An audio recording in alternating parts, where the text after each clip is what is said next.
Good morning. I am Joji Bright, your financial guide. ഞാൻ ഇന്ന് പറയാൻ പോകുന്നത് എല്ലാവർക്കും വളരെ പ്രധാനപ്പെട്ട ഒരു കാര്യമാണ്. അത് വളരെ ശ്രദ്ധയോടെ കേൾക്കുക. നിങ്ങളുടെ ഭാവിയിൽ നിങ്ങൾക്ക് ഒരു ബുദ്ധിമുട്ടും ഉണ്ടാകാതിരിക്കാൻ അത് വളരെ സഹായിക്കും. സാധാരണയായി എല്ലാവരും പണം ഉണ്ടാക്കുന്നത് എങ്ങനെയാണെന്നറിയാമോ? നിങ്ങളെങ്ങനെയാണ് വരുമാനം ഉണ്ടാക്കുന്നത്? നിങ്ങൾക്ക് എവിടെ നിന്നാണ് വരുമാനം ലഭിക്കുന്നത്? സാധാരണഗതിയിൽ 3 രീതിയിലാണ് എല്ലാവർക്കും വരുമാനം ഉണ്ടാകുന്നത്. ഒന്നാമതായി, നിങ്ങളുടെ സ്കിൽ ആണ് നിങ്ങൾക്ക് വരുമാനം നേടിത്തരുന്നത്.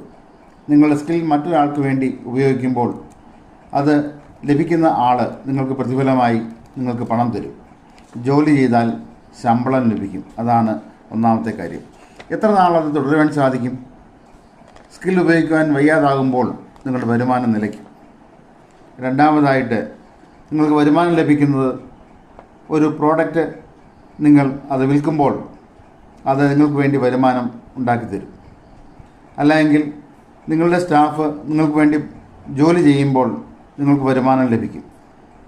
അതാണ് നിങ്ങളുടെ ബിസിനസ്. എത്ര നാൾ ഈ ബിസിനസ് തുടരാൻ സാധിക്കും എന്ന് ഒരു നിശ്ചയവുമില്ല. പല സാഹചര്യങ്ങളെ അനുസരിച്ചായിരിക്കും നിങ്ങളുടെ ബിസിനസ് നിലകൊള്ളുന്നത്. അനിശ്ചിതമായ ഈ ലോകത്തിൽ എന്തും സംഭവിക്കാം. നാളെ എങ്ങനെ ആയിത്തീരും എന്ന് നമുക്കിപ്പോൾ പ്രവചിക്കാൻ സാധിക്കത്തില്ലല്ലോ.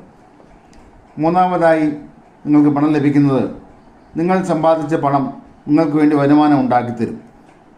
നിങ്ങളുടെ നേരിട്ടുള്ള ഇടപെടൽ ഇല്ലെങ്കിലും വരുമാനം ലഭിച്ചുകൊണ്ടേയിരിക്കും. Your money will work for you. നമ്മുടെ പണമാണ് അവിടെ ജോലി ചെയ്യുന്നത്. പണം ജോലി ചെയ്ത് നിങ്ങൾക്ക് വരുമാനം ലഭിക്കും.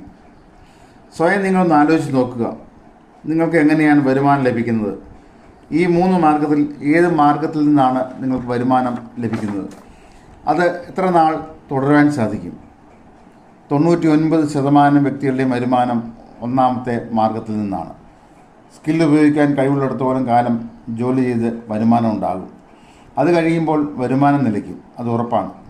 പിന്നെ എങ്ങനെ ജീവിക്കും? സാധാരണ ഒരാൾ 50-60 വയസ്സ് വരെ ജോലി ചെയ്തേക്കാം. ശരാശരി ഒരാൾ 85 വയസ്സ് വരെ ജീവിക്കുന്നുവെങ്കിൽ 35 അല്ലെങ്കിൽ 25 അല്ലെങ്കിൽ 20 വർഷം വരുമാനമില്ലാതെ എങ്ങനെ ജീവിക്കും? വാർദ്ധക്യത്തിൽ ചിലവുകൾ വർദ്ധിച്ചു വന്നേക്കാം. ചികിത്സയ്ക്ക് ചിലവുകൾ വരും. അത് വർഷം തോറും വർദ്ധിച്ചുകൊണ്ടേയിരിക്കും. ചിലപ്പോൾ സഹായിയുടെയൊക്കെ ആവശ്യമുണ്ടായേക്കാം. മക്കളെ ആശ്രയിച്ചാൽ സുഖമായി അഭിമാനത്തോടെ ജീവിക്കാൻ സാധിക്കുമോ? ഇവിടെയാണ് റിട്ടയർമെൻറ്റ് പ്ലാനിങ്ങിൻ്റെ പ്രസക്തി. വരുമാനം കിട്ടി തുടങ്ങുമ്പോൾ മുതൽ ഒരു തുക മാറ്റിവെച്ചാൽ അത് നിങ്ങൾക്ക് വരുമാനം ഉണ്ടാക്കിത്തരും.